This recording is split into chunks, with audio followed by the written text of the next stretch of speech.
I'm not gonna lie, being in the custom keyboard hobby is exhausting, especially when you don't have the money to spend. You just have to watch everyone else enjoy their $5,000 custom keyboard while you're stuck with your $20 keyboard you got off the street. I'm probably not helping. But don't worry, I got you, bro. Because today we're going to be building an amazing budget custom keyboard that won't make you bankrupt, but is still really nice. Now please keep in mind that this isn't going to be the cheapest custom keyboard in the world. This is just a build that I believe strikes a nice middle ground of being affordable, but looks, sounds, and feels extremely premium. The total cost of this build is going to be somewhere around or below $200 US, but it really depends on the keycaps you end up purchasing. Alright, let's break down the parts for today's build.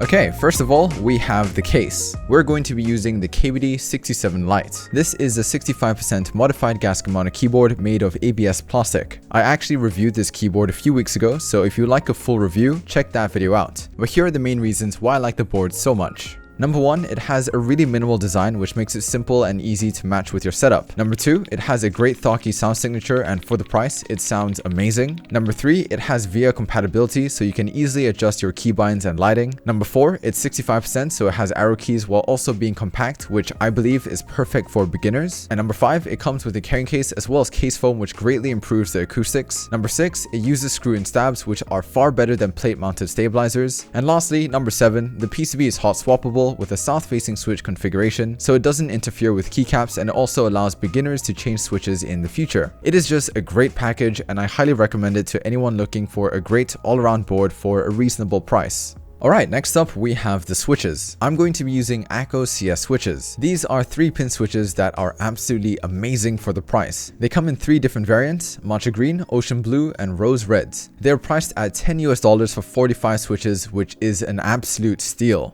The matcha greens and rose reds are both linear switches, while the ocean blues are tactile switches. These switches are manufactured by KTT and are really smooth out of the box. Like, I am genuinely surprised at how amazing they sound completely stock.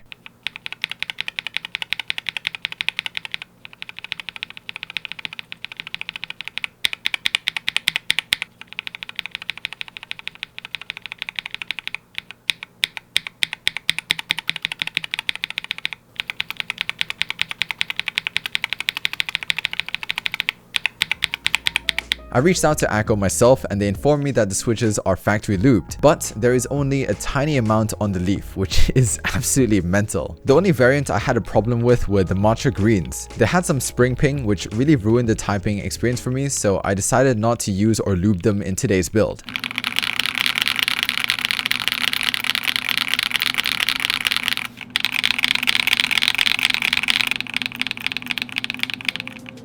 Alright, next up we have the keycaps. I've chosen to go with ePVT Gawk black on white keycaps. I mainly chose this keycap set because it looks really nice even when compared to GMK bleached, and it fits perfectly with the minimal design of the KBD67 Lite. Plus, it's $90, which is a great price for a keycap set this nice. There are definitely cheaper keycaps out there that you can get, but I still highly recommend that you try these out. Plus, it's usually in stock and you can also get it on KBD fans. I have the KBD67 Lite R1 with me, so it does come pre-assembled, but future batches will come unassembled. Let's start off by taking a look at the stabilizers. The 67 Lite R1 comes with pre-lubed cherry screw-in stabilizers, which are pretty good completely stock.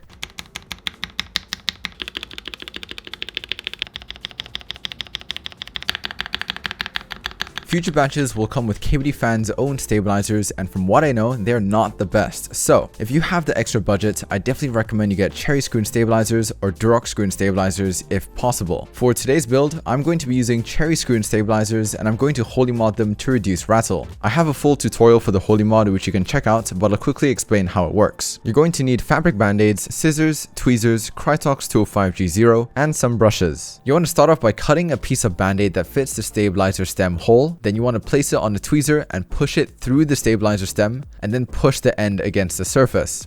And once it's secure, you want to cut the excess on the other side and push it into the hole above. Repeat this for all of the stabilizer stems and make sure to keep the band-aid off the walls and tucked into the stem. If the band-aid sticks out too much, it can make the stabilizer have a bump, which is not what you want. So let's move on to lubing the stabilizers. I like to lube my stabilizers with Krytox 205G0. I start off with my stabilizer housings and get a nice thin even coat onto the surface. After that, I lube the stabilizer stems and put them back together.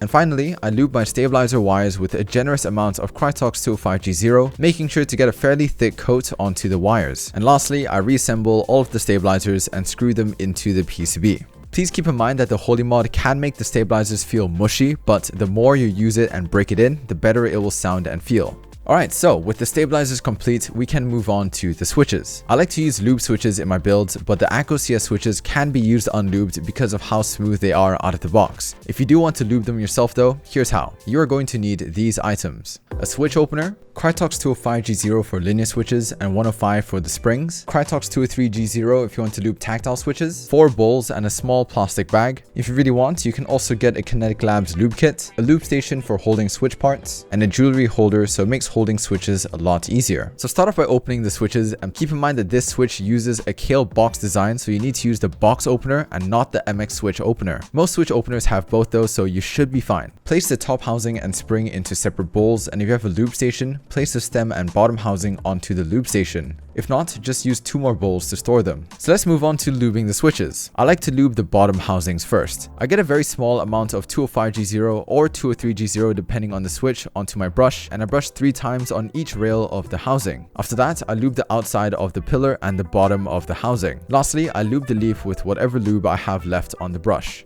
And you want to repeat this for all of the housings and try to be as consistent as possible. Alright, let's move on to the springs. I lube my springs with a method called bag lubing. I start off by throwing all of the springs into a small Ziploc bag and pouring a pretty generous amount of Krytox 105. And then I close the bag and shake for a good minute or more. And it should be pretty evenly coated. So next up, we have our stems. I get a similarly thin coat of 205G0 or 203G0 on the brush and fully coat one side and then move on to the other. I try my best not to get any thick coats of lube on the stem, and I also try to keep the lubing even throughout the stem.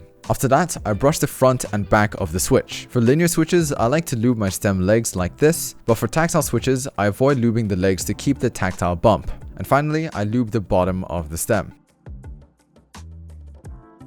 So once that's done, place the lube spring onto the lubed bottom housing and place the stem on top. And finally, reassemble the switch. Alright, with the switches out of the way, we can move on to the most satisfying part of any build: installing the switches and keycaps. Place the switches into the board while making sure that the pins on the bottom are straight. Once all of the switches are installed, we can finally add the keycaps. And let me just say it again, the ePBT GOC black and white keycaps are absolutely incredible. And of course, it goes really nicely with the minimal aesthetic of the KBD67 Lite.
I really like this build. It is just so clean, it sounds so snappy, it's minimal. It's just a perfect beginner board. You can upgrade the switches as you go on or get different keycaps, but like I think the case just really brings it together. This is definitely a build I wish I had when I first got into the custom keyboard scene, and I hope it could give you guys a better idea of where to start. Let me know what you guys think about this build, and if you want to recommend any other budget board, let me know down in the comments below. As always, thank you for watching. I hope you guys enjoyed. If you did, please do consider subscribing and pressing the like button. Check out my social media links down here. And also thank you to these people. They're a member of my channel. You can join by pressing the join button down below, like over here or something.